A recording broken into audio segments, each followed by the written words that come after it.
Amis amateurs de jolies filles et d'archéologie, réjouissez-vous, car aujourd'hui on parle de Lara Croft. This is Lara Croft. La belle Lara a été créée en 1904. Fais pas le con avec Lara Croft. Quoi? Jetez à l'œil. Ok, d'accord. Lara Croft a été créée donc en 1996 par Toby Gard pour le fameux jeu d'aventure Tomb Raider. Le meilleur jeu du monde. C'est cela, oui. À l'origine, le jeu devait s'inspirer d'un autre jeu de chez Core, Rick Dangerous. Un petit aventurier avec un chapeau sur la tête, si ça ne vous rappelle personne. En même temps, c'est vrai qu'on voit toujours un lien entre Indiana Jones et Lara Croft. On peut d'ailleurs apercevoir l'arche d'alliance d'Indiana Jones dans le manoir du premier Tomb Raider, comme un petit clin d'œil de la part des créateurs du jeu. Sauf qu'après, en fait, ils se sont rendus compte qu'ils pouvaient avoir les avocats de Spielberg au cul, donc du coup, ils l'ont retiré. L'héroïne devait aussi s'inspirer de Tank Girl, un personnage de comics. Et elle devait aussi avoir un fouet, comme l'autre fameux archéologue. Mais Toby Gard trouvait ça un peu trop dominatrice. Et pourtant, qui n'aurait pas aimé se faire un peu dominer par la belle? Qu'est-ce que j'ai dit? Oh, c'est bon, si on peut plus déconner. On continue. En effet, le créateur ne voulait aucun stéréotype pour son héroïne.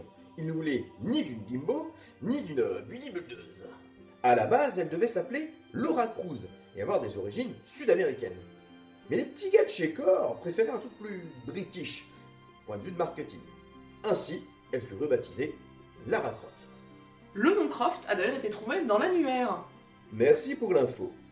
Avec ses nombreuses aventures et ses histoires passant d'un studio à l'autre, plus ou moins réussies d'ailleurs, Ok, j'avoue. ses origines diffèrent et se sont transformées.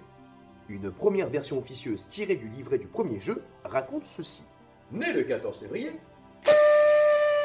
elle est la fille d'aristocrates anglais, et tout la prédestine à devenir une fille de bonne famille. Mais lors d'un crash d'avion proche de l'Himalaya, la belle va vite tomber amoureuse de l'aventure. Ainsi, elle va laisser tomber la bourgeoisie anglaise, se faire déshériter, et devenir l'aventurière archéologue que nous connaissons.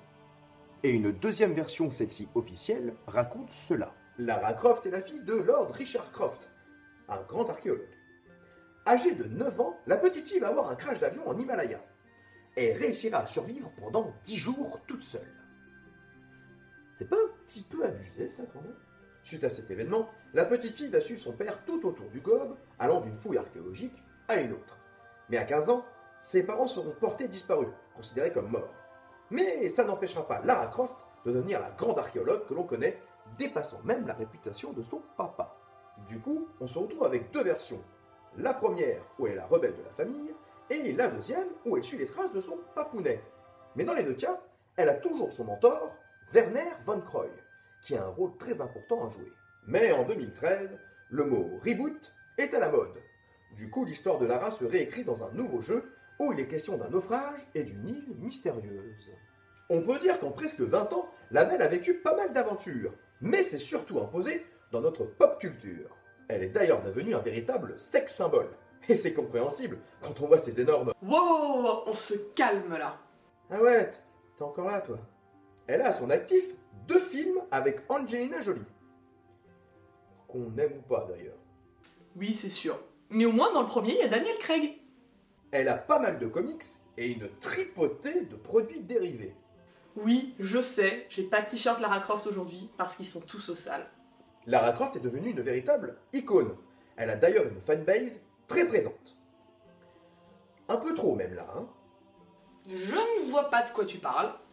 En même temps, la jolie archéologue a marqué les esprits des jeunes gamers de l'époque. Franchement, ça, c'est le saint Graal pour un adolescent. Puis souvenez-vous, la légende, le cheat code pour essayer de l'avoir toute nue. Vous vous en rappelez? Oh, le cliché de prépubère. Mais je ne te permets pas. Lara Croft, c'est quand même une des premières grandes héroïnes de jeux vidéo. Celle qui peut montrer qu'on peut être autre chose qu'une princesse en détresse. Ah ça, c'est vrai, là-dessus je peux rien dire. Comme je l'ai dit, Lara Croft est devenue une icône. Elle est la première héroïne de jeux vidéo à avoir eu un tel succès. Elle est l'égale d'un Mario ou d'un Sonic. Elle a même fait la une de Libé. Libé. Elle est d'ailleurs l'un des personnages les plus reconnaissables dans le milieu. Si vous voyez ce que je veux dire. Oh putain, ça va chier. Bah vas-y, viens. Qu'est-ce que tu peux me faire de chez toi avec ta superbe qualité d'image et ton son impec? Ici, c'est moi le patron. Bon ben, d'ailleurs, en parlant poumon, il y a une légende sur la poitrine de Lara Croft. La première explication veut que Toby Gard se soit planté dans le pourcentage de la poitrine de la belle, passant de 15% à 150%. La deuxième veut que ce soit une mouche qui soit posée sur le curseur, faisant grimper la poitrine de la belle. Et la troisième explication, c'est que tout simplement, les petits gars du studio, ils étaient pas contre, hein, les petits coquins. Lara Croft a encore de belles années devant elle, car si les consoles disparaissent ou meurent, elle non. Allant d'aventure en aventure, pour la joie des amateurs et amatrices de manettes, et de formes généreuses. Oh, je t'avais dit d'arrêter tes conneries de pervers. Et ça, c'est pour tes approximations. C'est vraiment une qualité d'image de merde un peu, hein.